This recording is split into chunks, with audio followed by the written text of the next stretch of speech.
都说什么人开什么车，美国也一样。在街头有一个车型是美国独有，日本没有，欧洲也没有。如果你遇到了，一定要远离，因为这些车主有个共同特点，他们的情绪非常敏感，离近了以后不安全。大家好，我是大卫。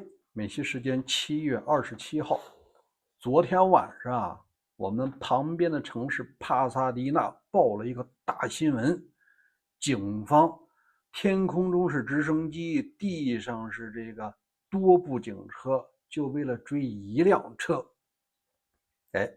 我们先得说一下，这是个什么车型，在中国极少，那就是美国著名的肌肉车。晚上7点多钟这交通系统就拍到了一辆车的异常情况。大晚上的，在高速公路上，它已经飙到了250公里的时速了。你要是按迈数的话，是160多迈，开这么快严重超标。美国高速公路通常都是70迈的限速，超标2、3倍更重要的是他在飞奔的过程中居然都没有开灯，黑灯瞎火就往前窜，还经常超别人。警方发现必须得截停再不截停就要出车祸。所以说天空中的直升机和地上的警车都开始追他。这家伙可能已经听到天空中的直升机对他进行发射激光，就是那个刷刷刷，他知道了。没想到他把油箱就踩到底儿了，更快了。一看这个，那个警车就不能猛追了，容易出事故，只能是这个直升机跟着他。因为美国的直升机时速可以达到300公里，你追这种车呢是轻轻松松的。这辆车发现跑着跑着没油了，没油了，他赶紧下去找了个加油站，赶紧加油，加完油以后接着继续狂奔，最后又干没油了。结果车上的3个人赶紧下来一跑，跑的时候被周围的警察抓住了，就这么个事儿。结果是司机酒驾。你看吧，咱们来说一下，在美国酒驾所面临的待遇是什么。如果说他当时警察发现他，赶紧下来罚$1000，然后吊销驾照6个月，这6个月呢，他有可能会判处坐牢。当然了，大多数情况下呢，他可以申请豁免，变成社区服务，或者说呢，带着那个电子脚镣在自己家里边，只要他不能开车，反正驾照已经被吊销了嘛，就结束了，车也不会扣。但是现在不一样了，他已经触发了重罪，让你停你不停，这叫拒捕。然后呢，超速3倍是以危险方式驾驶机动车辆，这已经是重罪了，刑期已经拉长到了3年。这辆车作为作案工具被没收。然后呢，更重要的是，这次出动了直升机，直升机1小时的成本$5000，再加上各类的其他费用是$15000，这笔费用也得他出。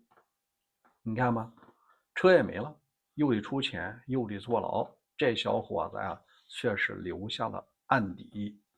今天我们就来详细了解一下，你如果说在美国自驾游，无论是旅行还是生活，碰上一种车型，尽量要远离，那就是肌肉车。肌肉车说确切点呢，叫3剑客。排名第一的福特野马，第二呢是道奇挑战者，还有它的高配版本叫做地狱猫。第3名呢就是大黄蜂科迈罗。你只要碰上这种车，离得远远的，这就涉及到这种车的车主共性。他非常敏感，敏感到什么程度呢？你只要在他旁边停着，你别超他，你超他，他绝对不服，他要超你。这是第一个特点。第二呢，你说一般人吧，买好车呀，什么保时捷呀，什么 G63呢，没问题。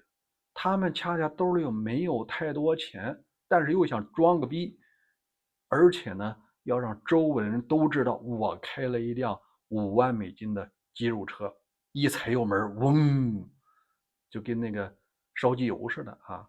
所以这些人呢，他属于是没多少钱，又想要装的情况下呢，就非常在意别人看他的眼神和眼光。